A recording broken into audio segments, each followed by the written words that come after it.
সুপ্রিয় দর্শক, আমি খান মোহাম্মদ রুমেল স্বাগত জানাচ্ছি সম্পাদকীয়তে। মুখোশের আড়ালে বহুরূপী দানব বিএনপি, বলছে আওয়ামী লীগ। সরকারের অবিরাম দুর্নীতি, দুঃশাসন ধ্বংস করেছে অর্থনীতি, দাবি বিএনপির। এদিকে 3টি আসনের উপনির্বাচনে আওয়ামী লীগের মনোনয়ন চান 94 জন। বিএনপির খবর কি? এসব নিয়ে আমাদের আজকের সম্পাদকীয়। আছে কি নির্বাচনী উত্তেজনা? আর এ নিয়ে আলোচনার জন্য আমাদের সঙ্গে স্টুডিওতে উপস্থিত আছেন ব্যারিস্টার মাহবুব উদ্দিন খোকন, যুগ্ম মহাসচিব বিএনপি। আছেন অ্যাডভোকেট সাইফুজ্জামান শিখর, এমপি, নির্বাচনী এলাকা মাগুরা 1। এছাড়া আমাদের সঙ্গে অনলাইনে যুক্ত আছেন এম মঞ্জুরুল ইসলাম, প্রধান সম্পাদক, ডিবিসি নিউজ। দর্শক, আপনার এই আলোচনায় সরাসরি অংশ নিতে পারবেন। এর জন্য টেলিভিশনের পর্দায় নম্বরে ফোন করতে হবে। এছাড়া ফেসবুকের মাধ্যমে আপনাদের মন্তব্য পাঠাতে পারেন। আলোচনা শুরুর আগে দেখে নেব এখনকার প্রধান শিরোনামগুলো। অনেকে আশ্বাস দিলেও টিকা হাতে না পাওয়ায় হতাশ পররাষ্ট্রমন্ত্রী। যুক্তরাষ্ট্র বাংলাদেশকে সরাসরি নয়, দেবে কোভ্যাক্সের মাধ্যমেই। সারা দেশে 24 ঘন্টায় 40 জনের মৃত্যু। করোনা পরিস্থিতিতে সারা দেশের 163 ইউনিয়ন পরিষদে নির্বাচন স্থগিত। লক্ষ্মীপুর 2 আসনে উপনির্বাচন হলেও পেছালো ঢাকা 14 সহ 3টিতে। এখন থেকে উপজেলা পর্যায়েও মসজিদে নামাজ আদায় করতে পারবেন নারীরা। 50টি মডেল মসজিদের উদ্বোধন, সন্তোষ মুসল্লিদের।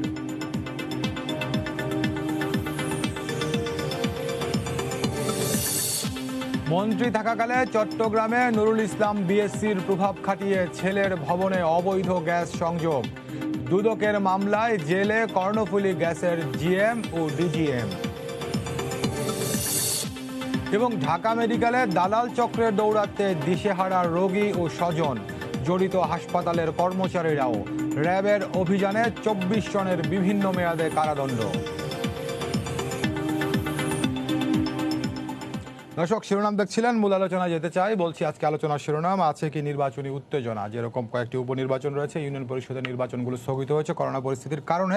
এসব সহ অন্যান্য সমসাময়িক বিষয় নিয়ে আজকে আমরা আলোচনা করব। শুরুতে ব্যারিস্টার মাহবুব উদ্দিন খোকন, আপনার সঙ্গে যুক্ত হতে চাই।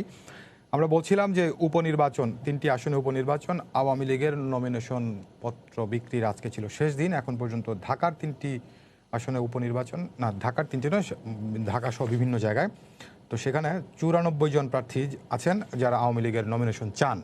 অন্যদিকে বিএনপির পক্ষ থেকে এই নির্বাচনে, উপনির্বাচনগুলোকে কেন্দ্র করে আপনাদের কোনো কি বলে যে ঘোষণা নেই, নেবেন কি নেবেন না। তবে আমরা গণমাধ্যমে যেটি দেখছি, আপনারা বলছেন যে এই সরকারের অধীনে কোনো স্থানীয় সরকারের নির্বাচন কিংবা কোনো উপনির্বাচন, সেখানে আপনারা অংশ নেবেন না।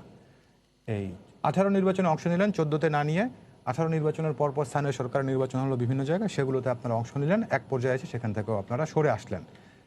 এই সামনে আরেকটি নির্বাচন 23 সালে, মোটামুটি কাছাকাছি সময় হতে আসছে, দুই বছরের মতো সময় বাকি আছে।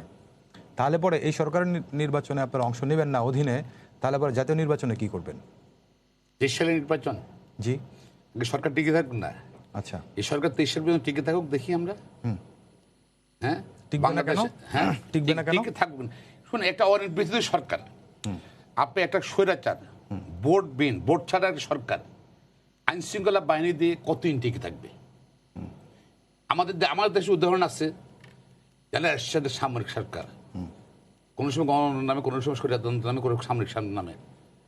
আওয়ামী লীগ, বিএনপি, জামাত, বামপন্থী সকল রাজনৈতিক দল একসঙ্গে আন্দোলন করছি আমরা। তারপরে 9 বছর ছিল। যে সময় সে চলে গেছে, সে নিজের টের পায়নি, হ্যাঁ, টেরও পায়নি, জনগণ বুঝতে ওই সময় সে চলে যাবে। এই সরকার তো 8 সাল থেকে আসছে ভাবে। একবার হলো বেগম খালেদা জিয়া কেন হরতাল প্রত্যাহার করে নাই নাকি? এই জন্য বিএনপিকে নির্বাচন নেওয়া দেবে না, আওয়ামী লীগ একা ঘোষণা দিল ভোট বেন। আপনাদেরকে নিয়ে আর আওয়ামী লীগকে আপনারা গেলে আওয়ামী লীগ ঠেকাবে কিভাবে? আচ্ছা, আবার হলো 18 সালে বিএনপি গেল, আগের দিন রাতবেলা ভোট হয়ে গেল। এবং এটা প্যাকেজ, এই যে আপনার 34 জন 94 জন নমিনেশন চাইতে পারে, তারা জানে যে ইটস এ প্যাকেজ। এটা আওয়ামী লীগ নমিনেশন নৌকা নেওয়া মানে কি, আপনার প্রশাসন দায়িত্ব নেবে নির্বাচন করার, পুলিশ আর প্রশাসন দায়িত্ব নেবে এবং সেই জিতে যাবে, গ্যাজেট হয়ে যাবে। শুধু মেম্বার অফ পার্লামেন্ট নয়, ইউনিয়ন কাউন্সিল, পৌরসভা, সিটি কর্পোরেশন, সব জায়গাতে একই অবস্থা। এটা শুধু আমি বলতে তা না, বিএনপি হিসেবে না।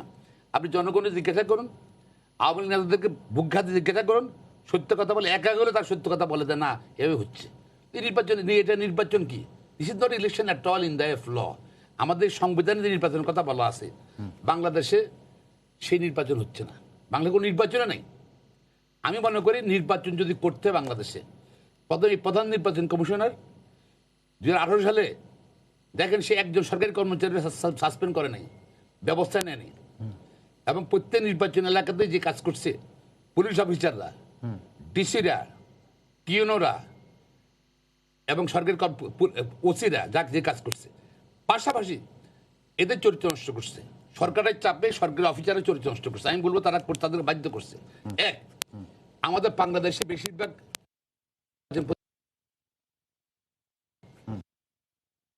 তারা কাজ করে মরলে সমাজের তার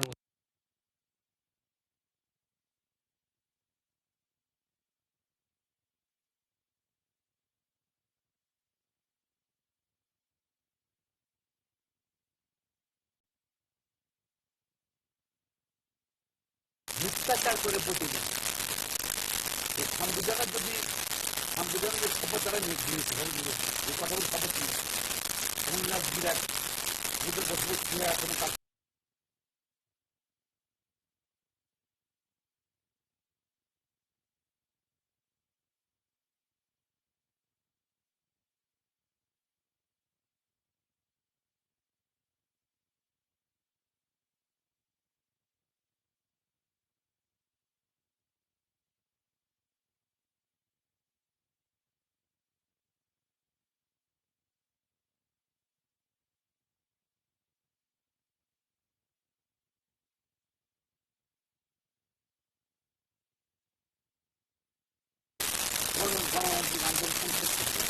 তারা আমাদেরকে রাষ্ট্রের হঠাৎ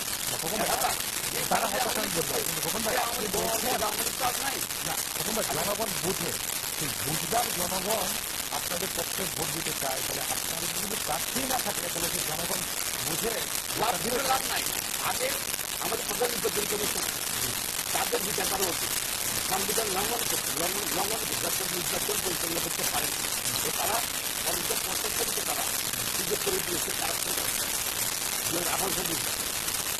তারা কোনো ইনকোয়ারি করে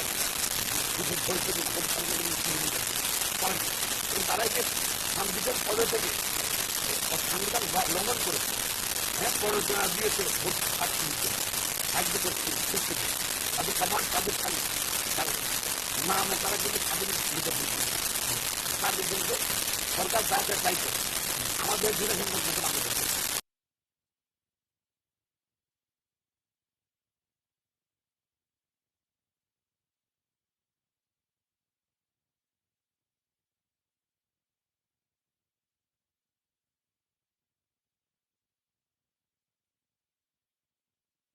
আর পাশাপাশি যেটি প্রশ্ন রাখতে চাই, যেটি বলছিলাম যে 3টি উপনির্বাচনে 94 জন আওয়ামী লীগের মনোনয়ন চান।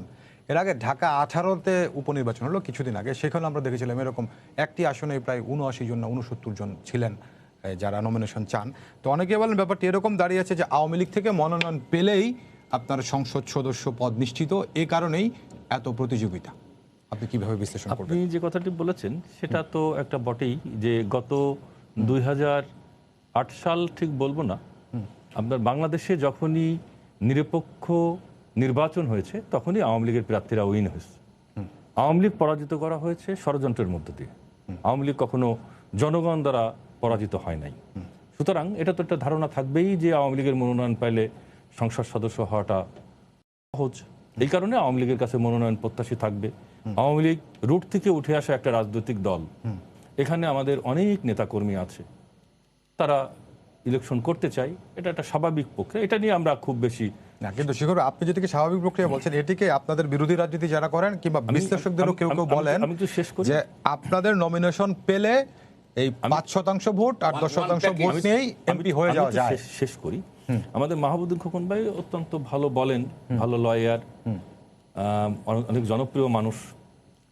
উনি কয়েকটি কথা বলেছেন যে 2023 সাল পর্যন্ত আওয়ামী লীগ সরকার টিকবে কিনা, আওয়ামী লীগ সরকারকে পতন ঘটাবে কিভাবে, নির্বাচনের মধ্যে দিয়েই তো পতন ঘটাতে হবে, নির্বাচন ছাড়া তো অন্য কোনো ওয়ে নাই সরকার পরিবর্তনের। তাহলে ওনারা যে সিদ্ধান্ত নিলেন যে নির্বাচনে যাবেন না, এইটা আসলে আশঙ্কাজনক গণতন্ত্রের জন্য। ওনারা কি করতে চান? আর আমরা খুব বেশি শঙ্কিত না এই কারণে যে বিরোধী দল যারা তারা কিন্তু নির্বাচনে আছে। বিএনপি এই জনবিরোধী রাজনীতি করতে করতে আজকে এমন একটি পর্যায়ে পৌঁছেছে যে তারা কিন্তু বিরোধী দলের মর্যাদাটাও হারিয়ে ফেলেছে। সুতরাং বিএনপি বাদ দিয়ে যে বিরোধী দল, মূলত বিরোধী দল যারা, তারা কিন্তু ইলেকশনে আছে। সুতরাং বিএনপি আসলো কি আসলো না এটা নিয়ে আমাদের কোনো মাথা ব্যথা। তবে আমি মনে করি গণতন্ত্রের স্বার্থে বিএনপিকে নির্বাচনে আসা উচিত। আর দুর্নীতির কথা বলেছেন, নির্বাচন প্রক্রিয়াকে ধ্বংস করার কথা বলেছেন। খোকন ভাই তো বয়স্ক মানুষ, তিনি তো অতীত দেখেছেন। আজকে মির্জা ফখরুল ইসলাম আলমগীর নতুন একটা কথা বলছেন, যেটা আমরা চিন্তিত বলতে পারেন অথবা আমাদের একটু কৌতূহল সৃষ্টি হয়েছে। সেটা হচ্ছে গিয়ে তিনি মূল জায়গাটা ধরতে পেরেছেন। সেটা হচ্ছে উনি এখন বিভিন্ন মিটিং বা বক্তৃতা বিবৃতিতে দেখবেন বলছেন যে তরুণদেরকে এগিয়ে আসার জন্য। কারণ বিএনপি কি করেছে এটা যারা দেখে নাই তাদেরকে আনা ছাড়া, যাদের বুদ্ধি ছিল বিএনপি জামাত ক্ষমতায় থাকার সময়, তাদেরকে তো বিএনপির পক্ষে ভোট দেওয়াতে পারবে না, বিএনপির পক্ষে যাবে না। তাহলে কি করতে হবে? যাদের বুদ্ধি ছিল না, যারা বিএনপি শাসন দেখে নাই, তাদেরকে ভুলভাল বুঝায় তাদের পক্ষে নেওয়া, এই চেষ্টা, এটা একটা ভালো শুভ বুদ্ধির উদয় হয়েছে। বিএনপি মূল জায়গাটা পৌঁছানোর চেষ্টা করেছে। আমাদেরও জন্য সুবিধা হয়েছে যে আমরাও কাউন্টার, আমাদের ইয়াং যুব সমাজ, তরুণ সমাজের জন্য আমাদের নেত্রী যেভাবে কাজ করছেন সেটাকে আরও ত্বরান্বিত করে আমরা তরুণ সমাজকে আমাদের পক্ষে আনার। তো আমি যেটা মনে করি যে খোকন ভাই 94 সালের 20 মার্চের মাগুরা উপনির্বাচন ভুলে গেছেন কিনা, মিরপুর উপনির্বাচন ভুলে গিয়েছেন কিনা, 15ই ফেব্রুয়ারি 96 সালের নির্বাচন ভুলে গেছেন কিনা, 2001 সালের নির্বাচন ভুলে গিয়েছেন কিনা। আমি খুব দৃঢ়ভাবে বলতে পারি যে যত নির্বাচন এখন হয় সমস্ত নির্বাচনই ফ্রি ফেয়ার ইলেকশন হয়, না হলে তাদের সংসদ সদস্য জিতলো কিভাবে? বগুড়ায় উপনির্বাচনে তাদের এরা জিতছে না, সিরাজ সাহেব জিতছে না, তাদের পৌরসভার মেয়র জিতছে না, তাহলে কিভাবে যেতে তারা? তো কত ঘটনা হয়েছে যে জনগণ দ্বারা প্রত্যাখ্যাত হয়ে গেছে। বিএনপিকে মানুষ ভোট দেবে কেন? তাদের অতীত ইতিহাসটা কি, পাশাপাশি তাদের নেতাকে, আগামী দিন যে সরকার গঠন করবে বিএনপির প্রধানমন্ত্রী কি হবেন? খালেদা জিয়া, তিনি তার জেল হয়েছে 10 বছরের। সো কনভিক্টেড মানুষ তো সংবিধান অনুযায়ী প্রধানমন্ত্রী হইতে পারেন না, সরকার গঠন করতে পারেন না। উনরা যাকে নিয়ে স্বপ্ন দেখেন তিনি তো মুসলেকা দিয়ে লন্ডনে অবস্থান করছেন, সকল সন্ত্রাসী কর্মকাণ্ড এবং অগণতান্ত্রিক যে সমস্ত কর্মকাণ্ড সেগুলোকে প্যাট্রোনাইজ করছেন। তিনি তো মুসলেকা দিয়ে গিয়েছেন, তিনি আর কখনো রাজনীতি করবেন না।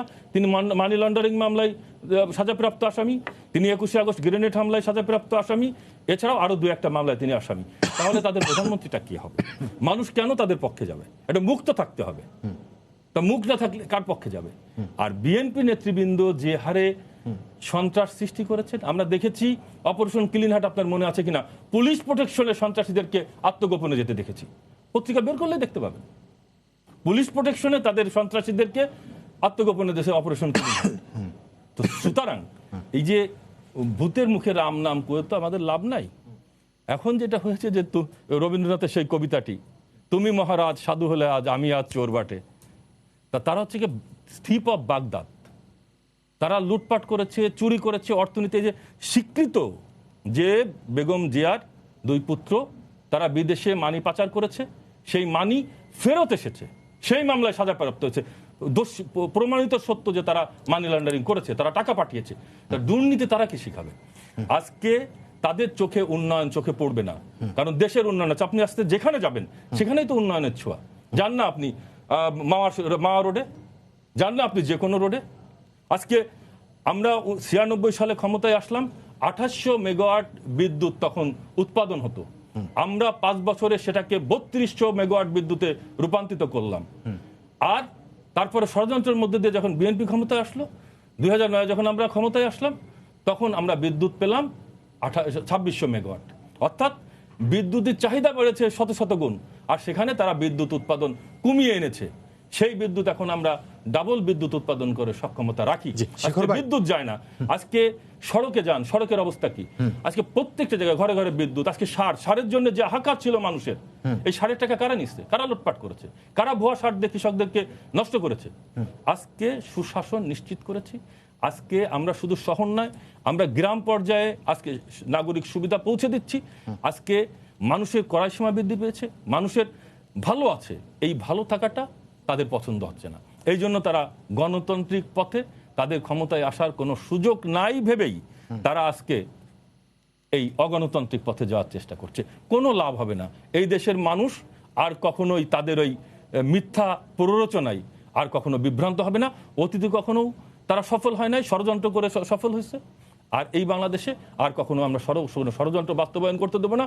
2023 সালে নির্বাচনের মধ্য দিয়েই যদি জনগণ চাই সরকার পরিবর্তন হবে, জনগণ যদি চাই আবার আমরা রাষ্ট্রীয় ক্ষমতায় আসবো, না চাইলে অন্য রাষ্ট্রে। জি, ধন্যবাদ আপনাকে অনেক। আমাদের সঙ্গে যুক্ত আছেন মঞ্জুরুল ইসলাম। মঞ্জু ভাই, আপনাকে স্বাগত জানাচ্ছি আলোচনাতে। শুনছিলেন আওয়ামী লীগ এবং বিএনপির দুজন নেতা কথা বলছিলেন। বিএনপি বরাবরের মতোই বলছে দেশে কোনো নির্বাচনী ব্যবস্থা নেই, সুষ্ঠু ভোট হয় না বলেই তারা নির্বাচনে যাবেন না। সরকারের পদত্যাগও দাবি করেছেন আজকে বিএনপির মহাসচিব। অন্যদিকে আমাদের আওয়ামী লীগের এমপি যিনি আছেন শিখর ভাই, তিনি বলছেন যে নির্বাচনে যদি নাই যান তাহলে তারা কিভাবে সরকারের পরিবর্তন করবেন। তো এই জায়গাতে মঞ্জু ভাই, আপনি দুটি পরিস্থিতি কিভাবে আলোচনা করবেন? ধন্যবাদ আপনাকে, ধন্যবাদ দুইজন জনপ্রিয় রাজনৈতিক নেতাকে।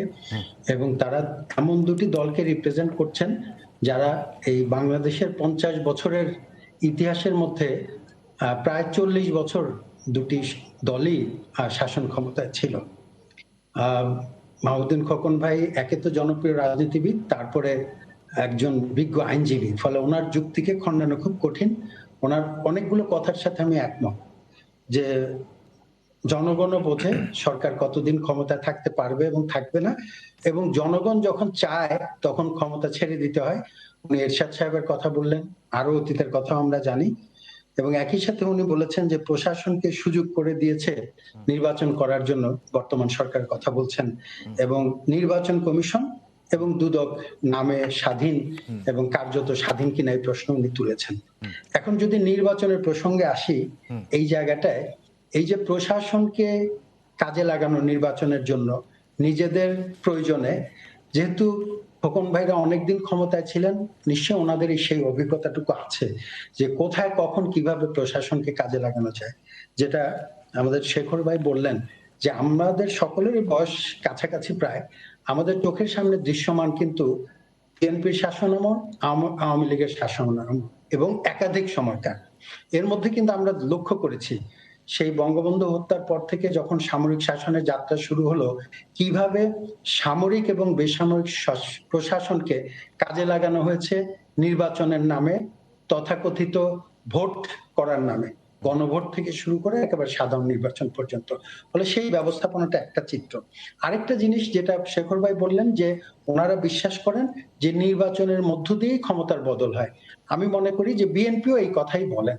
আমাদের জন্য দুটা বড় দল যারা নাকি বাংলাদেশের 50 বছর 40 বছর শাসক ক্ষমতায় ছিলেন এবং এখনো বাংলাদেশের সবচেয়ে জনপ্রিয় দুটি দল, তাদের দলের নেতারা যখন একটি দল আরেকটি দল সম্পর্কে যেভাবে চিত্রিত করেন এবং আগামী দিনের রাজনীতি সম্পর্কে তাদের অবস্থান যেভাবে তুলে ধরেন, তাতে কিন্তু সাধারণ নাগরিক হিসেবে আমরা শঙ্কিত হই, অস্বস্তিতে পড়ি। কারণ আমাদের সামনে পথ তো দুটি। আমাদের সামনে পথ হচ্ছে রাজনৈতিক নেতারা রাষ্ট্র পরিচালনা করবেন এবং আমরা জনগণ ভোটের মধ্য দিয়ে কখনো এক্স কখনো ওয়াই এরকম কাউকে ক্ষমতা যাওয়ার জন্য আমাদের মত প্রকাশ করব। তারা যদি এক পক্ষ মনে করেন যে আরেক পক্ষ থাকলে পরে ক্ষমতায় যাওয়া যাবে না, ইলেকশনই করা যাবে না, আবার আরেক পক্ষ মনে করেন যে তারা নির্বাচনে অংশগ্রহণ করার অবস্থানে যেহেতু নাই, ফলে রাজনৈতিক অস্তিত্ব আছেন কিনা এইরকম একটি পর্যায়ে, তাহলে আমাদের কাছে একটু সংশয়ের প্রশ্ন দেখা দেয়া স্বাভাবিক যে আগামী দিনের বাংলাদেশের রাজনৈতিক প্রক্রিয়াটা তাহলে কিভাবে চলবে। তবে আমি একজন গণমাধ্যম কর্মী হিসেবে এইটুকু বলবো, আমার কাছে যেটা পর্যবেক্ষণে মনে হয়, দুঃখজনকভাবে আমরা দেখি ক্ষমতার বাইরে যখন থাকেন নির্বাচন কমিশন নিয়ে তারা যে অভিযোগগুলো করেন, ক্ষমতায় যখন যান তারা একেবারে পুরো উল্টো কথাগুলো বলেন। এই জন্য আমি বারবার একটা কথা বলার চেষ্টা করি যে আমাদের বড় রাজনৈতিক দল, বিশেষ করে আওয়ামী লীগ এবং বিএনপি, আওয়ামী লীগ মুক্তিযোদ্ধার নেতৃত্ব দানকারী একটি বড় রাজনৈতিক দল, বিএনপি বাংলাদেশের আরেকটি বৃহৎ রাজনৈতিক দল, তাদেরকে এই জায়গায় ঐক্যমতে পৌঁছাতে হবে যে আমাদের কতগুলো সাংবিধানিক প্রতিষ্ঠানকে, আমি ক্ষমতায় থাকি অথবা ক্ষমতার বাইরে থাকি, নিরপেক্ষভাবে শক্তিশালী করার জন্য আমাদের ভূমিকা রাখতে হবে। এর মধ্যে যেমন নির্বাচন কমিশন, এর মধ্যে যেমন আমাদের বিচার বিভাগ, এর মধ্যে যেমন আমাদের দুদক সহ এই সমস্ত প্রতিষ্ঠান। তাহলে কিন্তু এই যে পারস্পরিক দলের প্রতি যে অনাস্থা, নেতৃবৃন্দের প্রতি যে অনাস্থা, এই বিষয়গুলো আসবে। এবার আপনার আগের আলোচনা আমি একটু আসি। আপনি সূচনায় যে কথাটি বললেন যে নির্বাচনের উপনির্বাচনের ঘোষণা করা হলো, সেখানে দেখা গেল বিএনপি এখনো পরিষ্কার করে বলেন নাই তারা নির্বাচনে আসবেন কিনা। কিন্তু আওয়ামী লীগের পক্ষ থেকে যে পরিমাণ মনোনয়ন প্রত্যাশী নেতার সংখ্যা আমরা লক্ষ্য করছি, তাতে কিন্তু দেখা যাচ্ছে রাজনৈতিক প্রক্রিয়া অংশগ্রহণকারী কর্মী এবং নেতাদের মধ্যে রাজনৈতিক প্রাণচাঞ্চল্য আছে। কিন্তু আমরা গত কয়েকটা নির্বাচনে লক্ষ্য করেছি অপেক্ষাকৃত ভোটারের সংখ্যা কম। তার কারণ যখন আমরা প্রতিদ্বন্দ্বিতাপূর্ণ নির্বাচন দেখি না, তখন অনেকে মনে করে আচ্ছা আমি ভোট দিলে কি হবে, অল্প সংখ্যক লোকে যায়, এর মধ্যে আমি নাইবা গেলাম। আবার বিএনপি যদিও যাত্রা শুরু হয়েছিল, বিএনপির যিনি প্রতিষ্ঠাতা মরহুম জিয়াউর রহমান একজন সামরিক প্রশাসক থেকে উনি রাজনীতিতে এসেছিলেন, কিন্তু দীর্ঘ পথ পরিক্রমায় কিন্তু তারা একটি বড় গণতান্ত্রিক রাজনৈতিক দলের প্রতিষ্ঠা হিসেবে নিজেদের অবস্থান সুদৃঢ় করেছেন। সে জায়গায় বিকল্প নির্বাচন ছাড়া আর কিছু তো ওনারা বলতে পারছেন না যে আমরা নির্বাচন ছাড়া আর কোন পদ্ধতিতে সরকার বদল করব, সেটা তো আমাদের সামনে উদাহরণ নাই। সেই কারণে আমাদের শেষ ভরসা নির্বাচন। এবং গত নির্বাচনও যদি আপনি লক্ষ্য করেন, 2018 সালে যে নির্বাচন নিয়ে খোকন ভাই এবং বিএনপি নেতৃবৃন্দ অনেক সমালোচনা করেন, বা অন্য রাজনৈতিক দলের যারা নির্বাচনে বিজয়ী হন নাই অথবা সরেছিলেন তারা সমালোচনা করেন, সেখানেও কিন্তু দেখবেন বিএনপির প্রত্যেকটি নির্বাচনী এলাকায় কমপক্ষে 3 জন করে প্রার্থী ছিলেন। একেবারে যখন মনোনয়ন চূড়ান্ত হয়ে গেছে তারপরও, তার মানে হচ্ছে প্রান্তিক পর্যায়ে যারা তৃণমূল পর্যায়ের নেতা এবং কর্মীরা তারা কিন্তু নির্বাচনে অংশগ্রহণ করতে চায়। তার মানে কি কেন্দ্রীয় নেতারা অন্য কোন প্রত্যাশায় তারা নির্বাচন থেকে সরে আসেন? আমি 2014 সালের কথা, আমি গণমাধ্যম কর্মী হিসেবে আমাদের চোখের সামনে, আপনিও ছিলেন সেখানে এক সক্রিয় সাংবাদিক হিসেবে, 2014 সালে যখন এমন একটা পরিস্থিতি ছিল, বিএনপির কর্মীরা প্রস্তুত, তৃণমূলের নেতারা প্রস্তুত যে ঘোষণা দিলেই তারা নির্বাচনে যাবেন, কিন্তু তখন আমরা দেখলাম বিদেশি কিছু রাষ্ট্রদূতদের কর্মতৎপরতায় হঠাৎ করে দেখা গেল যে নির্বাচন থেকে বিএনপি সরে আসলেন। তখন এক ধরনের একতরফা নির্বাচন হলো। 2018 সালে তারা গেলেন, কিন্তু একাধিক প্রার্থী, ফলে কে মূল প্রার্থী এটা বোঝা যাচ্ছে না। এরকম অনেকগুলো, তারপর একটা জোট করলেন কামাল হোসেনের নেতৃত্বে, আবার 20 দলীয় জোট থাকলো। এই সমস্ত বিষয়গুলো তারা এক ধরনের সমালোচনা নিজেদের মধ্যে করেন কিনা। আমি শেষ বক্তব্য এইটুকু বলবো যে আওয়ামী লীগ একটানা 12 বছরের বেশি ক্ষমতায়, বাংলাদেশের সহ পৃথিবীর অনেক গণতান্ত্রিক দেশেই কিন্তু জনগণ অনেক সময় ভালো করলেও সরকারের বদল চায়, কিন্তু বদলের ক্ষেত্রে যদি দেখে যে বিরোধী দলগুলো জনগণের ইস্যুগুলো নিয়ে রাজনীতি করে অথবা আন্দোলন গড়ে তুলে, তখন কিন্তু সমর্থন দেয়। দুঃখজনক হচ্ছে আমাদের চোখের সামনে, খোকন ভাই আমাকে কারেক্ট করবেন আমি ভুল বললে, গত 12 বছরে জনগণের কোন ইস্যু নিয়ে বিএনপি একটি কার্যকর আন্দোলন গড়ে তুলতে পেরেছেন? বেগম খালেদা জিয়ার মুক্তি, তার অসুস্থতা, অথবা তারেক রহমানের দেশে ফেরা ছাড়া এমন কোন আন্দোলন জনগণকে সম্পৃক্ত করবার মতো আমাদের সামনে দৃশ্যমান নাই। ফলে আওয়ামী লীগের সমালোচনা ছাড়া আমরা তেমন কিছু ইস্যু সামনে দেখছি না। এটা আমাদের জন্য খানিকটা হতাশা। জি, অনেক ধন্যবাদ খোকন ভাই। নিশ্চয়ই মঞ্জু ভাই প্রশ্নটি আপনি বুঝেছেন। এর আগে আপনি যদি বলছিলেন যে সরকার এই প্রশাসনের লোকজনের চরিত্র নষ্ট করে ফেলেছে, তাদের মাধ্যমে নির্বাচন করেছে ইত্যাদি, তো সরকার যে একতরফাভাবে সবকিছু করে ফেললো, আপনারা রাজনৈতিক দল হিসেবে সেগুলো মোকাবিলা করার জন্য কি করেছেন? সরকার আপনাদের নাকের ডগায় কিভাবে করে ফেললো, আপনারা কোথায় ছিলেন? দুজনের কথাই একটু উত্তর দিই, তারপর আমার বক্তব্য রাখবো। জি, প্রথমত হলো যে বিরোধী দলের নাম বললেন না, বিরোধী দলের কে আছে? শেখর ভাই বললেন যে বিরোধী দল আছে, জাতীয় পার্টি। কিন্তু প্রতিদিন তো আওয়ামী লীগের সাধারণ সম্পাদক ওবায়দুল কাদের সাহেব বা মন্ত্রীর বক্তব্যে জাতীয় পার্টি আশার সাহেব সম্বন্ধে কোনো সমালোচনা নাই। সারাক্ষণই বিএনপি কথা বলেন আর পানি খান নাকি, এই জব করেন। তাইলে তারাই তো প্রমাণ করছে যে বিএনপি প্রধান প্রতিদ্বন্দ্বী আওয়ামী লীগের মনে করছে তারা, এটাই প্রমাণ করে, আর কিছু লাগবে না। আমি উত্তর দিতে চাই না। হ্যাঁ, ওটা তো আপনার ভোট চুরি করলে কি করবেন আপনি? ওনাদের বক্তব্যটা গ্যাসের সাহেব যে সময় সিএসএল ইলেকশন দিচ্ছে, তখন বলেছে সে সময় সে জিতে গেল, দখল করে নিল। বলে আমি তো নির্বাচন দিয়েছি, গণতন্ত্র ফিরে দিচ্ছি। দখলদার 88 ইলেকশন দিল, শেষে বলে যে আমি তো দিচ্ছি।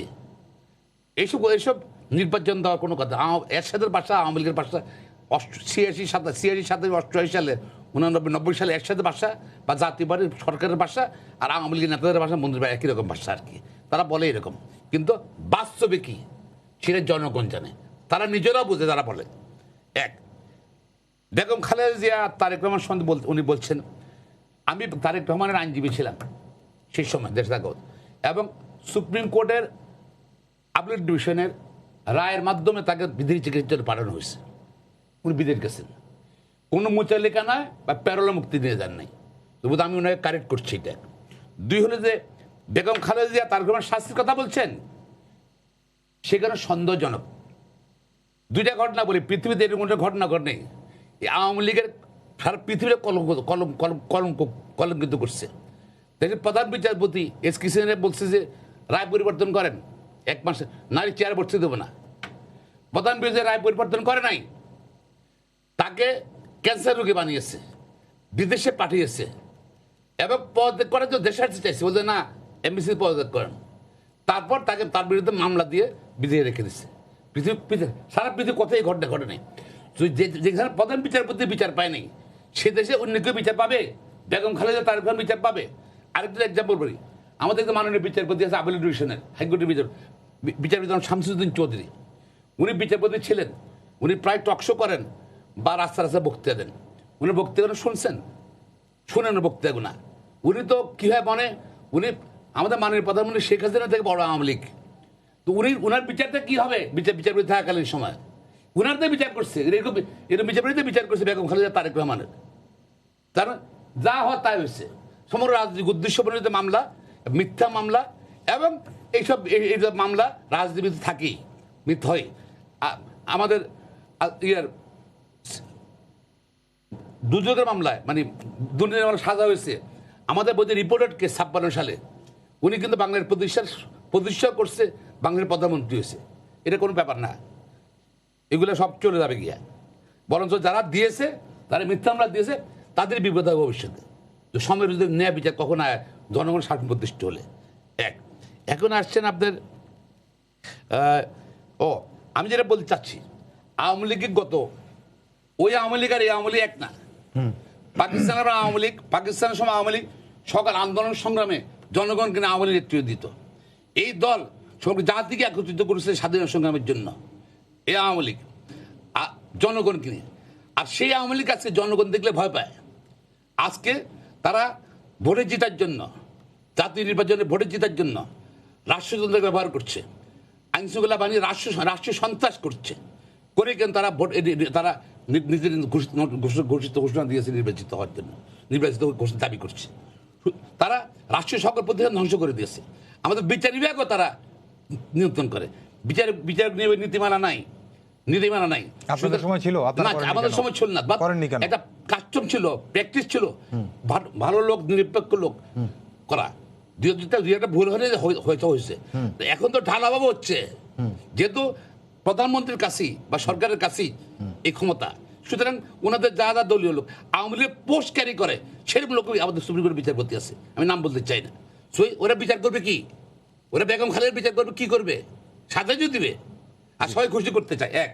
আপনি ধরেন আমাদের নির্বাচনের ধ্বংস করে দিয়েছে এরা আমার দুর্নীতি দমন করে রাষ্ট্রীয় প্রতিষ্ঠান ধ্বংস করে দিয়েছে। আমাদের আমলাতন্ত্র আজকে ধরেন এই সমস্যা রাজনীতিটা পলিসি মেক করে, তারা পলিসি দিবে, আর ব্যুরোক্রেটরা আমলাতন্ত্র বাস্তবায়ন করবে। বিকজ সব জায়গাতেই তারা মনে করে আমরা বঙ্গবন্ধু সৈনিক, আমরা আওয়ামী লীগ করি। সচিব বলেন আরো ডিজি বলেন, তারা দুর্নীতি করে। তারা কিন্তু ইফিসিয়েন্ট না। অনেস্ট ইফিসিয়েন্ট অফিসাররা কিন্তু সচিব হইতে পারে না, রিজিয়নাল সেক্রেটারি হইতে পারে না, জয়েন্ট সেক্রেটারি হইতে পারে না, ডিজি হইতে পারে না। বিকজ তারা আওয়ামী লীগ কানেকশন আছে, অযোগ্য হলে তারা হচ্ছে, যাদের সরকার তারা ডিফিকাল্টিস। এবং পাশাপাশি দেখেন কি অবস্থা। আজকের পত্রিকা আসছে আপনার ইকোনমিস্ট ইন্টেলিজেন্স ইউনিট, তারা বলেছে সারা পৃথিবীতে ঢাকা শহর হল অযোগ্য বসবাসের অযোগ্য রাজধানীর মধ্যে, শহরের মধ্যে ঢাকা শহর অন্যতম 4 নম্বর, নিচের দিকে 4 নম্বর, তলা নিতে 4 নম্বর। আমরা বলবো যে শুধু ওরা বলছে এনভায়রনমেন্ট সব কিছু মিলেই এই সরকার আমলে এটা হয়েছে। আমরা বলবো যে অন্য কোনো সংস্থা রিপোর্ট করতো সারা পৃথিবীতে বাংলাদেশ হলো যেখানে মানবাধিকার নাই, কথা বলার স্বাধীনতা নাই, রাজনৈতিক দলের বিভিন্ন উপজেলা পর্যায়ে জেলা রাজনৈতিক দল অবশ্যই মিটিং করতে পারে না। এবং এখানে আপনার সরকার সমালোচনা করলে বা সরকারের দুর্নীতি সমালোচনা করলেও সাংবাদিকরা জেলে যেতে হয়, জেলে যেতে হয়, রাজনীতিবিদরা করবে জেলে যেতে হয়। ডিজিটাল সিকিউরিটি একটা নতুন আইন করে সব বন্ধ করে রাখছে। আপনার সংবিধানের দেশ চলতেছে না, দুর্নীতি দুর্নীতি দুর্নীতি। এবং আপনি ধরেন যেমন তথ্য করা সরকার, আমি একটা এক্সাম্পল দিই, গতকাল পরশু আসছে আমাদের পরিসংখ্যান, জাতীয় পরিসংখ্যান, করোনার সময় নাকি গরিব কমে গেছে, গরিব কমে বাড়ে নাই, দরিদ্রতা বাড়ে নাই। আরে সরকার জানেই না, সরকারের এটা ভুল তথ্য দেয়। করোনার সময় সাধারণ মানুষের ক্রয় ক্ষমতা কমে গেছে, ইনকাম কমে গেছে। খোকন ভাই, আপনার সব কথা যদি একমত ধরে না, কিন্তু মঞ্জু ভাই যদি বলতেন সরকার এগুলো ভুল তথ্য দেয়, ভুল কাজ করে, সরকারকে কারেক্ট করার জন্য জনগণকে সঙ্গে নিয়ে আপনারা কোন আন্দোলনটা করেছেন? মঞ্জু ভাই প্রশ্নটা রেখেছেন। আন্দোলন কি করবে? আপনি আমাদের যে আন্দোলন করতো, আমাদের যে আন্দোলন করার সুযোগ পেয়েছে বিএনপির সময়, মিছিল করার জন্য, মিটিং করার জন্য, ধানমন্ডির এখানে গ্যাদারিং করার জন্য বিএনপি সুযোগ দিচ্ছে। আর তারা শুনেন কিছু কিছু জায়গার মধ্যে হয়তো লাঠি পিটা করছে পুলিশ, এটা তো গুলি করতেছে। সরকার আন্দোলনের পরিবেশ তৈরি করে দিবে। নট অনলি দ্যাট, বিএনপি 25 লক্ষ নেতা কর্মী সারা দেশে আছে, বোগাস মিথ্যা মামলায় ওসিকে ব্যবহার করছে, পুলিশকে ব্যবহার করছে মিথ্যা মামলা দেওয়ার জন্য।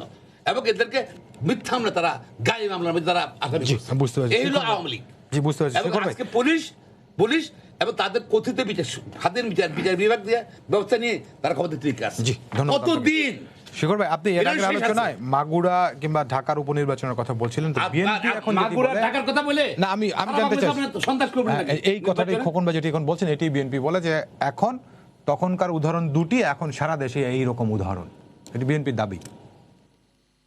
এই ব্যাপারে বলবো আমি? জি। এটা তো আমি উত্তর দিলামই যে নির্বাচন এখন সুষ্ঠু অবাধ নির্বাচন হয়, না হলে তারা সিট পাই করতে গিয়ে। কিন্তু তারা বলে যে তার 7টা পাওয়ার কথা না। আমি বলি, শেষ করি, তারা উপনির্বাচনেও তো জিতেছে, তারা পৌরসভারও মেয়র হয়েছে, উপজেলা চেয়ারম্যান, সেগুলো কিভাবে হয়? পার্সেন্টেজ অনেক কম, তারা বলে আরো বেশি। ভোট যদি জনগণ না দেয়, তারা বললে হবে? বেশি পায় ভাই আপনার কথা শুনে তো আমি কথা বলি নাই। আপনার শিখর ভাই আপনার সময় বেশি পায়। আপনার সময় তো আমি কথা বলি নাই। দেখেন, ডাকসু নির্বাচন, সেখানেও দেখেন ছাত্র দলের প্যানেল কোথায় যে পৌঁছাইছে।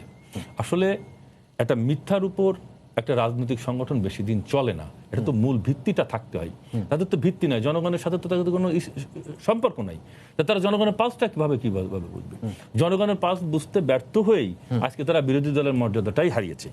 উনি যে অর্থনৈতিক কি পরিসংখ্যান দিলেন, আজকে যদি আমরা দেখি যে অর্থনীতির সকল প্যারামিটারে সাউথ এশিয়ার মধ্যে বাংলাদেশ কিন্তু এখন সবার উপরে শীর্ষে, এবং ভারতকেও আমরা ছাড়িয়ে গিয়েছি। শুধু তাই না, আমাদের মাথাপিছু আয় আজকে কিন্তু 2309 টাকা, মাথাপিছু 227 টাকা, 2227 টাকা। তাহলে আমাদের মাথাপিছু আয় আজকে কোথায় গেছে? আমাদের এটা মঞ্জু ভাই যেটা বলেছেন যে জনগণ ভোট দিতে আসে না নির্বাচনে, আসলে এই উপনির্বাচনে যেহেতু সরকার পরিবর্তনের নির্বাচন নয়, এটা জনগণ ইম্পর্টেন্সিতে সেইভাবে আসলে নেয় না। কারণ কি এমপি হলো কি, সরকার পরিবর্তনের নির্বাচন হতো, যদি সেটা সেক্ষেত্রে হয়তো জনগণ ভোট দিতে আসতো। এখানে যা আসে সেই ভোটটাই অবাধভাবেই ভোটটি হয়, এবং সেখানে যদি ভোট কারচুপি হতো তাহলে তো 80% ভোট কাস্ট দেখাতো, সেখানে তো 20%, 25%, 30%, 35% ভোট কাস্ট হয়। এই ভোটটা কাস্ট হয় মূলত হয়তো দলীয় যারা আছেন, কিন্তু বেশিরভাগ জনগণ ভোট দিতে আসে না, কারণ এটা সরকার পরিবর্তনের কি এমপি হলো এটা কিছু ম্যাটার করে না। ঠিক এই কারণেই, তো এই কারণেই আমি মঞ্জু ভাইয়ের এই কথাটি আমি যেটা বললাম, বিচার বিভাগের কথা বলেছেন আমাদের খোকন ভাই, আমরা অবাক বিস্ময়ে দেখেছি যে একটি জেলা বিএনপির সভাপতিকে বিচারপতি করতে, আমরা দেখেছি তাদের তৈরি বিচারপতি রাস্তায় দাঁড়িয়ে প্রাচীরের উপর প্রকৃতির ডাকে সাড়া দিতে। কি মানের, কি যোগ্যতার লোককে তারা বিচারপতি বানিয়েছেন? মানুষ তো আর অন্ধ না, মানুষ তো দেখেছে। সুতরাং এইসব কথা বলে, আর দুদক সর্বকালের ভিতর সবচেয়ে নিরপেক্ষভাবে আজকে প্রাতিষ্ঠানিকভাবে তারা কাজ করছে। আজকে কে পার পাচ্ছে? কে? বিএনপির কোন লোকটাকে ইন্টেনশনালি দুদক দ্বারা হয়রানি করা হচ্ছে? দেখেন, হচ্ছে করা কোথাও, কিন্তু এই হয়রানিটা নেয় প্রাতিষ্ঠানিকভাবে এখন অনেক সক্রিয় দুদক। সুতরাং খামাখা তাদের সাথে জনগণের সম্পর্ক না থাকার কারণে এই ঢাকায় বসে, এসি রুমে বসে তাদের যুগ্ম মহাসচিব তিনি পার্টি অফিসের ভিতর বসে সংগঠন পরিচালনা করেন। নিচেই নামতে হবে, কোথায় পৌঁছাইছে দেশ সেটা দেখতে হবে। ঘরে বসে থেকে ওই 6-4-5 যদি চিন্তা করে আর আইনাই নিজের ছবি দেখে যদি দেশকে ট্রিট করে, আওয়ামী লীগকে ট্রিট করে, তাহলে পরে তো 5-7টা সিট তো হয়তো আগামীতে জিরোও চলে আসতে পারে। আয়নায় নিজের ছবি প্রতিদিন দেখা যাবে না, রাস্তায় নামতে হবে, মানুষকে দেখতে হবে, মানুষের পাস বুঝতে হবে। কিন্তু শিখর ভাই, রাস্তায় নামলে পরে বিএনপি যেটি বলে যে সরকার রাস্তায় নামার জবাব অগণতান্ত্রিক ভাবে দেয়, প্রশাসনকে ব্যবহার করে দেয়। ভাই আপনি তো সাংবাদিক, জি, আপনি তো নিজে দেখেছেন যে শান্তিপূর্ণ কোনো সমাবেশে কখনো কোনো রকমের বাধা দেওয়া হয়েছে কিনা। তারা তো রাস্তায় নামলেই গাড়িতে আগুন দেয়। এখন মানুষের জানমালের নিরাপত্তা নিশ্চিত করা তো সরকারের দায়িত্ব। 2014 সালের আন্দোলন দেখেছেন না, তারা কি আন্দোলন করেছে?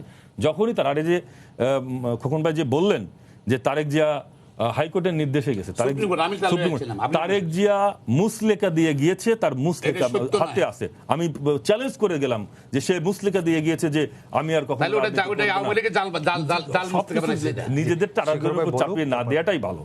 ঠিক আছে, নিজেদের ওই যে সেই গল্প আছে না যে সকালবেলা গোসল করতে গেছে মসজিদের ইমাম সাহেব, আর এক পাশে হচ্ছে চোর।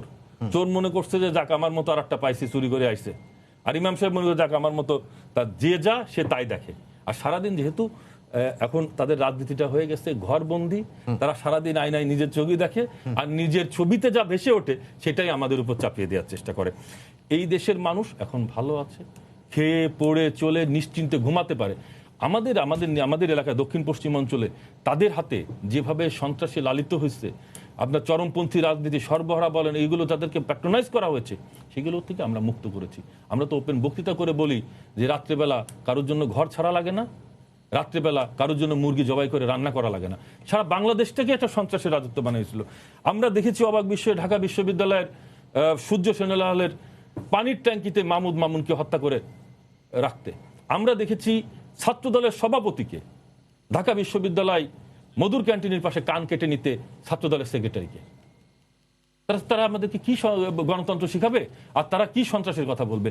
তারা বলল যে সারা দেশে মিথ্যা মামলা। আওয়ামী লীগ কারোর বিরুদ্ধে কখনো মিথ্যা মামলা করে নাই। সারা বাংলাদেশে যারা সন্ত্রাসী করেছে তবুও তাদের বিরুদ্ধে কম মামলা হয়েছে।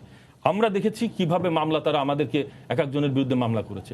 আমরা দেখেছি কিভাবে ঘর বাড়িতে লুট করা হয়েছে। আমরা দেখেছি কিভাবে মায়ের সামনে সন্তানকে ধর্ষণ করা হয়েছে, আমাদেরকে নোংরখানা খুলতে হয়েছে। আজকে যদি আমি চ্যালেঞ্জ দিয়ে গেলাম যে শুধুমাত্র রাজনৈতিক কারণে যদি বিএনপির একটা লোকই এলাকা ছাড়া থাকে, তাহলে আমরা তার কৈফিয়ত দেব। একটা লোকও দেখাতে পারবে না যে শুধুমাত্র রাজনৈতিক কারণে হয় চোর, না হলে সন্ত্রাসী, না হলে পেট্রোল বোমা মেরে মানুষ হত্যা করেছে। এরকম কেউ যদি থেকে থাকে সে হয়তো এলাকা ছাড়া থাকতে পারে। জি, ধন্যবাদ শিখর আপনাকে। মঞ্জু ভাই শুনছিলেন এবারের আলোচনা যেটি বলতে চাই আমি, শিখর ভাই বলছেন যে বিএনপি জনগণের পালস বুঝে না, পালস না বুঝে সরকারের উপর দায় চাপাতে চায়, আর খোকন ভাই বলছেন যে আন্দোলনের স্পেস সরকার তাদেরকে দিচ্ছে না।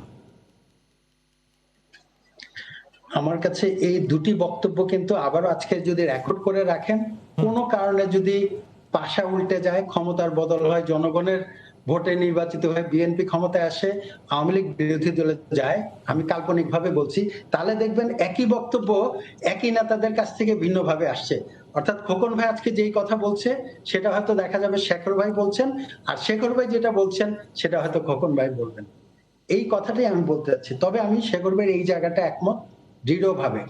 যারা জনগণের নামে রাজনীতি করেন, বড় রাজনৈতিক দলগুলো, তারা জনগণের পালস বুঝতে হবে, এর কোনো বিকল্প নাই।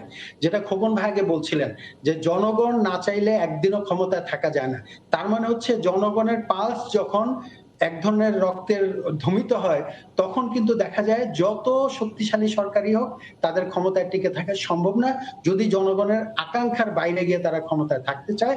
এটা বাংলাদেশের প্রমাণ আছে, পৃথিবীর সর্বত্র প্রমাণ আছে। সেটাই আমার ধারণা শেখর ভাই বোঝাতে চাচ্ছেন, যেটা আমি আগেও বলছিলাম। আজকে ধরেন 12 বছরের আওয়ামী লীগের এই শাসন আমলে উন্নয়নের কথা বাদ দিলাম, গতকালকে ওয়ার্ল্ড ব্যাংক বলেছে 5.1% বাংলাদেশে প্রবৃদ্ধি হবে, সরকার বলছে 6.1। বিরোধটা খুব বেশি নাই, যখন নাকি পৃথিবীর অনেক দেশে ঋণাত্মক প্রবৃদ্ধি হচ্ছে। তার মানে হচ্ছে বাংলাদেশের এই অগ্রগতিটা কিন্তু দৃশ্যমান। এরপরও কোন সরকারই কিন্তু শেষ সরকার না, কোন দলই চিরস্থায়ী ক্ষমতায় থাকে না। এর মধ্যে 12 বছর আওয়ামী লীগে অনেকে ভুল ভ্রান্তি আছে, দুর্নীতির কথা বারবার বলছেন খোকন ভাই, আমরাও কিন্তু গণমাধ্যমে অনেক প্রচারিত হতে দেখি সরকারের অনেক অনিয়মের কথা। সেই দুর্নীতিগুলো নিয়ে 12 বছরে, যেটা আমি আগেও প্রশ্ন করছিলাম, এমন কোন সুদৃঢ় আন্দোলন কি গড়ে তুলতে পেরেছেন? জনগণের দুর্দশার কথা বলেন বিএনপির নেতৃবৃন্দ, সেই দুর্দশার এমন কোন একটা বিষয় নিয়ে কি আন্দোলন গড়ে তুলতে পেরেছেন? কিন্তু খোকন ভাইয়ের সামনে সেই রাজনীতি আছে। আওয়ামী লীগ যখন বিরোধী দলে ছিল, তারা কিন্তু 21 বছর বিরোধী দলে থাকা অবস্থায় কখনো কখনো সামরিক শাসনের বিরুদ্ধে গিয়ে, কখনো আধা সামরিক শাসনের বিরুদ্ধে গিয়ে তারা কিন্তু জনগণকে সম্পৃক্ত করে পথে থেকে আন্দোলন গড়ে তুলেছিলেন, যার পথ পরিক্রমায় 21 বছর পর তারা ক্ষমতা এসছেন। আরেকটা কথা খোকন ভাইকে বিনীতভাবে বলি, উনি আমার চেয়ে অনেক প্রাজ্ঞ রাজনীতিবিদ, রাজনৈতিক বিশ্লেষক এবং আইনজীবী তো বটেই। কোন পৃথিবীর দেশে বিরোধী দলকে কোন সরকার লাল গালিচা পেতে দেয় না আন্দোলন করবার জন্য। খোকন ভাই এই কথাটা ভালো করেই জানেন।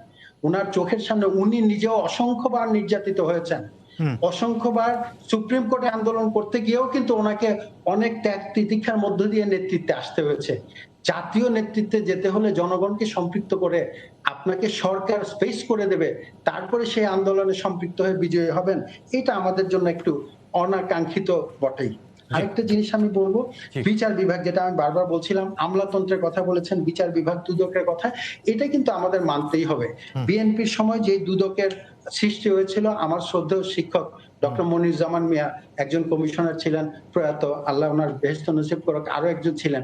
তারা কে কোন চেয়ারে বসবেন, কোন রুমে বসবেন, এই নিয়ে ধাক্কাধাক্কি করে তাদের টার্ম শেষ হয়ে গেছে। এখন অন্তত এই দুদকের বারান্দায় কেবল বিএনপির বা বিরোধী দলের নেতা কর্মী না, সরকারি দলের এমপি মন্ত্রীদেরকে আমরা ধর্ণা দিতে দেখি, অনেক প্রভাবশালী আমরা এবং প্রভাবশালী পেশাজীবীদের ধর্ণা দিতে দেখি। এতে কিন্তু জনগণের মধ্যে এটা আশার সঞ্চার হয় যে দুদক সামনের দিকে এগোচ্ছে।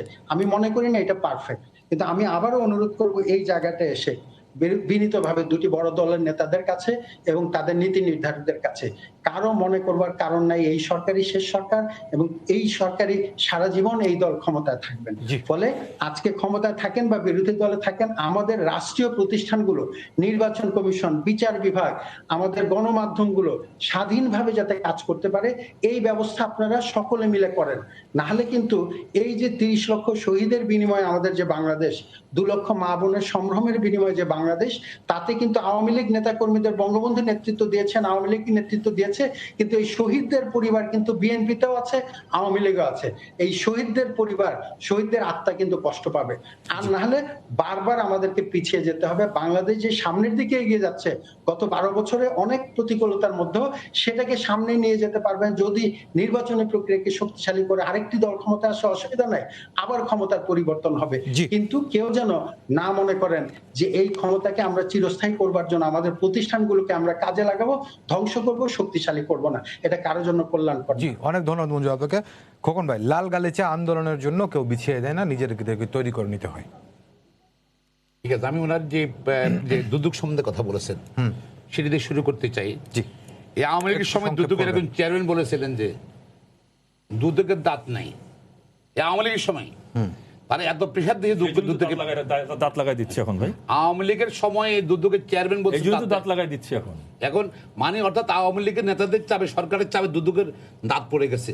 দাঁত উঠছে কিনা আমি জানি না, দাঁত ছিল না, দাঁত এখন উঠছে। দাঁত উঠছে কিনা এর মধ্যে জানি না আমি দাঁত দুদকে। তবে আমি বলতে চাই স্বতন্ত্র এমপি তাদের বিরুদ্ধে দুদক অনুসন্ধান করছে, আপনারা দেখেছেন। ওটা হলো তাদের ইন্টারনাল সমস্যা, আচ্ছা, অ্যারেঞ্জমেন্টের সমস্যা, ইকুয়েশনের সমস্যা, আপনার কি জানি ভাগ বাটোয়ারের সমস্যা, ভাগ বাটোয়ারের সমস্যা। সেটা বলেন, সরকার দলীয় এমপি, স্বতন্ত্র এমপি, নিজস্ব দোকানে মন্ত্রীর সঙ্গে সাবেক এমপি ঝগড়া, বুঝছেন এইসব কারণে এইসব মামলা হচ্ছে, আর কিছু না। জিজ্ঞাসা তো জিজ্ঞাসা এত 400 কোটি টাকার মালিক হলে কি হবে? আওয়ামী লীগ সরকার সমর্থ হচ্ছে, তাদের হচ্ছে শুরু করেছে বিএনপি সময় যে বিএনপি সদস্যরা বসছে। আপনার সব বড় বড় কন্ট্রাক্ট তাকে দিয়েছেন সব প্রিভিয়াস। আপনি বলছেন শুনেন, দুদকের নিরপেক্ষতা, দুদক নিরপেক্ষ হয় যদি হয়, আওয়ামী লীগের যত নেতা আছে, মন্ত্রী আছে, 85% নেতা মন্ত্রী মামলা আসামি হওয়া উচিত দুদকের দুর্নীতির দায়। আপনি মনে করেন? না না, কিন্তু দুদকে মনে করবে না, বলেন দুদক তাদের আজ্ঞাবহ প্রতিষ্ঠান। আপনি ধরেন একটা শোনেন, এটা প্ল্যান করে, পরিকল্পনা করে, এস্টিমেট করে, একটা মেগা প্রজেক্ট করে, এটা 100 কোটি টাকা লাগবে। তারপরে 2 বছর পরে বলে না 300 কোটি টাকা লাগবে, তারপর বললো 500 কোটি টাকা বানায়। কি হবে না, কি হবে? তারা যারা প্ল্যান কথা বোঝে না, এবং তাদের কন্ট্রাক্টরও তাদের, মন্ত্রীও তাদের, বানাও তারা এভাবে যত যত বেশি বড় প্রজেক্ট তত বেশি দুর্নীতি করছে না ঠিক আছে খোকন ভাই, সরকারের অনেক দোষ আছে সবকিছু, কিন্তু আপনাদের নিজেদের কোনো আত্মসমালোচনা সুযোগ আছে কিনা? আর যেটা বলছেন যেটা শোনেন, তারা রাষ্ট্র দিয়ে বিরোধী দলকে প্রতিহত করতে চায়, রাজনীতি প্রতিহত করতে চায় না, কিন্তু আওয়ামী লীগের ক্ষমতা নাই রাজনীতি প্রতিহত করার জন্য। জনগণকে তারা ভয় পায়, তারা পুলিশের লিগাল আর্মস। মানুষ আর বিএনপি নেতা কর্মীরা বা বিরোধী দল নেতা কর্মীরা তারা সিভিলিয়ান, হাতে কিছু নাই, লিগাল আর্মস হলে ফাইট করবে কি হবে? এখন যেটা শেষ করি ওই জন্য আমাদের মহাসচিব যেটা বলেছে, নির্বাচন লাভ হবে না, প্রখর আন্দোলন তুলতে হবে। জি, সেটি 12 বছর ধরে বলছেন, কিন্তু দেখছি না আমরা সেই বছরে। এবার ফাইনাল গেম হবে। সেমিফাইনাল, ফাইনাল, কোয়ার্টার ফাইনাল খেলেই আমরা বারবার চ্যাম্পিয়ন হইছি। আমাদের কি আন্দোলনের ভয় দেখায় লাভ নেই। বিএনপি ভুলে গেছে ক্ষমতায় নাই আজকে।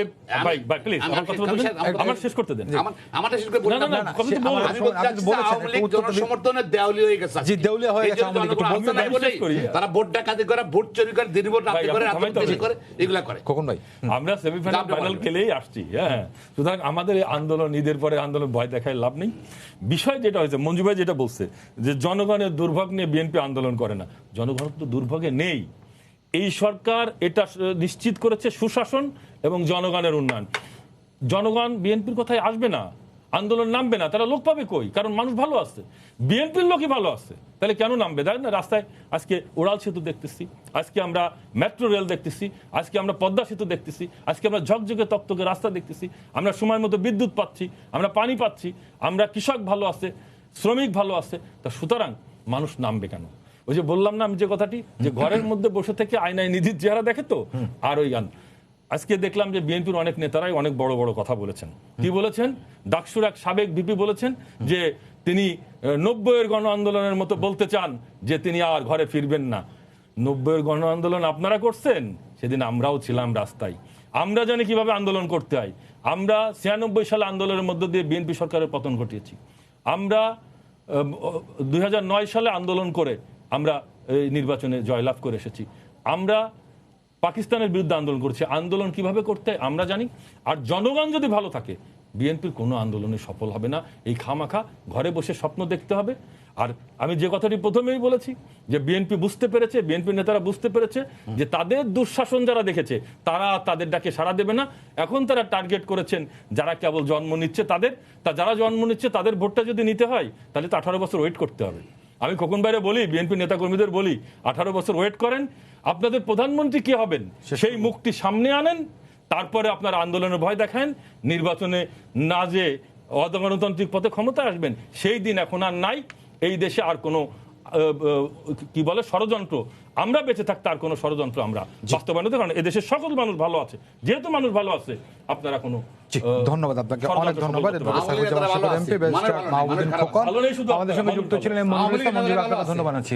দর্শক আপনাদের সবাইকে ধন্যবাদ জানিয়ে শেষ করছি আজকের সম্পাদকে। আগামীকাল আবারও দেখা হবে 10টায়, দেখার আমন্ত্রণ রইল। শুভরাত্রি।